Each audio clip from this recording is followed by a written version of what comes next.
In the name of Allah, the most beneficent, the most merciful. My journey to Islam started when a couple of friends of mine, they wanted to take me to the mosque. I was hanging out with a lot of people that were Muslim. They didn't behave as Muslims, but they were Muslim. So the first initial group. And then alhamdulillah, I met a sister that is still very near and dear to me.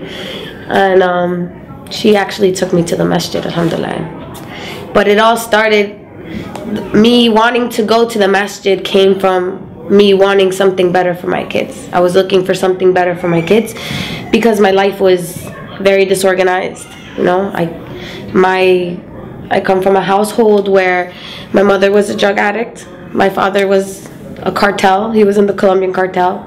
He got 30 years in jail. My mother died from a heroin overdose. So my lifestyle was very similar to them, and I was going down that path. And I didn't want to leave my kids the way my mother left us.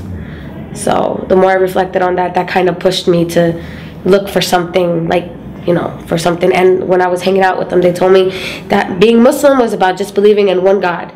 And that was appeasing to me. You know, I didn't have to have any statues, and it's just one God. And I got curious. That's where it started.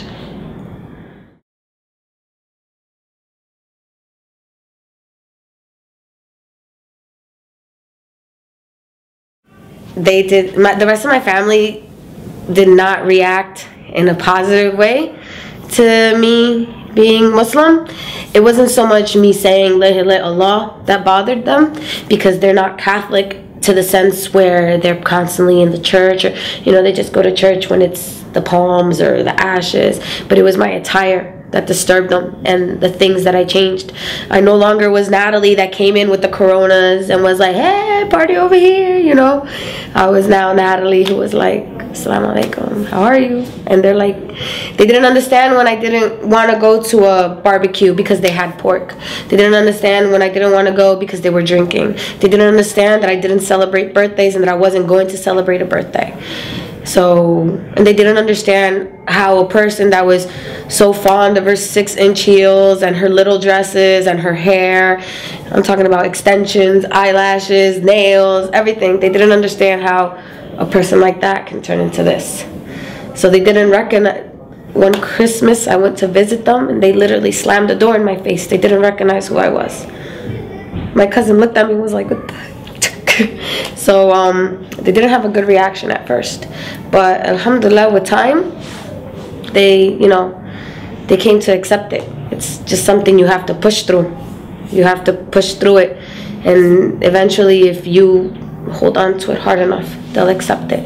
You know, I compared my dress attire to that of the Virgin Mary. I'm like, how do you pray to her and it's okay for her to dress like that? This is supposed to be the person that you think is the greatest woman on earth, you know, and you don't want me to dress like her. And that kind of shut them up. And then after reflecting, I guess, for a while, they realized, they're like, well, you know what, if this means you're not leaving the house drunk, and they're not calling us to tell us you drove yourself into a tree, or that you're high or whatever, then we like you like this. So they don't like it. So one of my sisters doesn't speak to me to this day, but alhamdulillah, they accept it.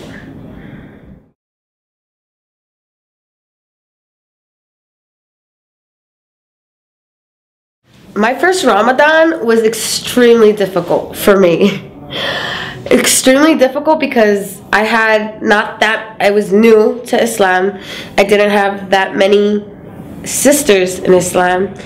And, well, I had a lot of sisters, but I didn't know a lot of sisters, like to go to iftars and this and that. And it was my first year wearing hijab. It was in the summer. It was extremely long hours. I was also, you know, I come from a family where food is like, you know, we make huge meals all the time, and I had to cook for the kids. It was very difficult, but alhamdulillah, like, the thirst was the biggest deal, but once you push through it, and it just becomes, you know, it becomes easier.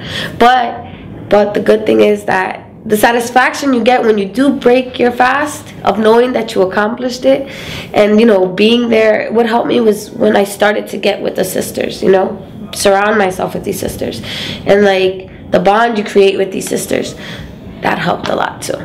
calling each other, how are you doing? How's it going? I'm thirsty.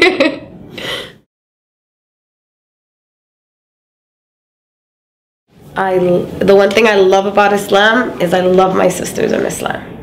And I also love the promise of something better at the end, because nobody wants to do this forever, right? I love my sisters in Islam because they're closer to me than my blood sisters, always. Even before I was Muslim, the relationship that I had with my sisters, I can never compare to the relationships I have with my sisters in Islam.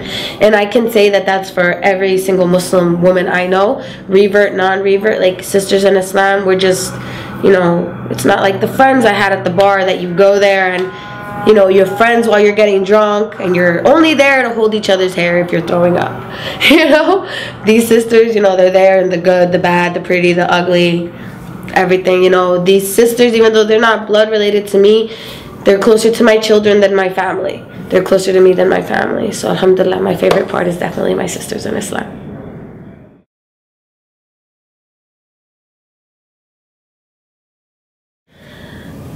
One piece of advice I'd give Latinas is